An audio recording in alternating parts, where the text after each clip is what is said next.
शुक्रान या रब्बी शुक्रान हदैत क़ल्बी।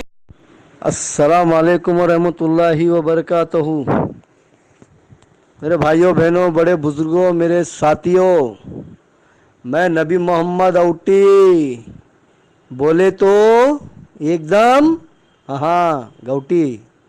हाँ तो मेरे भाइयों, आज की खबर अल्हम्दुलिल्लाह हैदराबाद से तो एक खबर तो अच्छी है और सभी खबरें अच्छी हैं जहाँ तक के, क्योंकि ये प्रोसेस है कोर्ट के अपने तरीके हैं। आज 18 जुलाई 2019 थाना सेशन कोर्ट में काशी मीरा और नेरुल का जो दो केस है, इस केस के ऊपर जो आज आर्गूमेंट हुई, तमन्ना मैडम और उनके साथ में उनके साथी वकील दोनों ने आर्गूमेंट किए।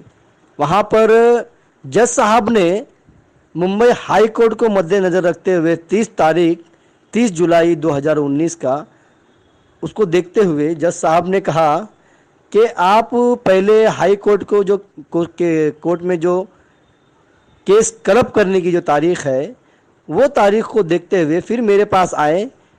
फिर मैं 2 अगस्त 2019 को आपको ये बेल ग्रांट कर दूंगा, ये जज साहब का कहना है।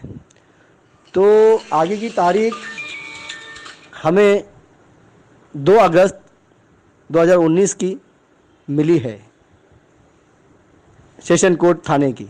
और दूसरी हैदराबाद हाई कोर्ट में जो आज सुनने को आया है 25 तारीख के लिए, 25 जुलाई तक के लिए तारीख बढ़ा दी गई है।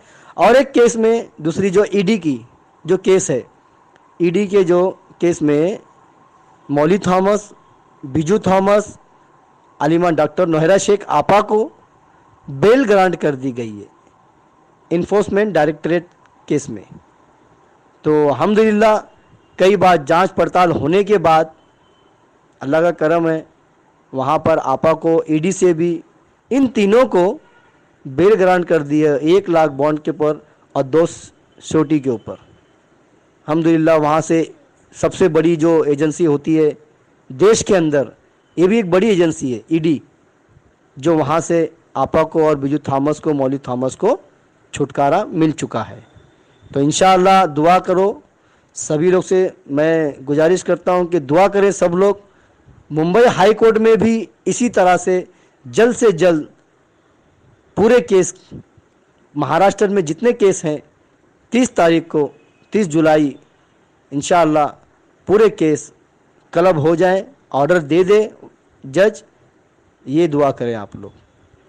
और इंशाअल्लाह 25 तारीख को भी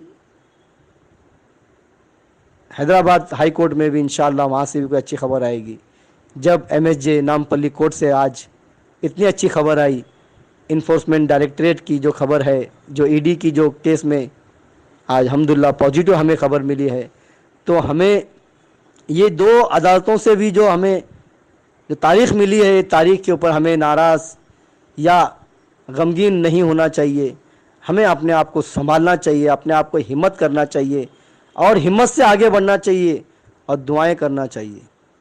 तो इंशाअल्लाह वो दिन दूर नहीं, हमें बहुत जल्द कामयाबी मिलेगी और हमारे घर में वही खुशियां वापस आएगी।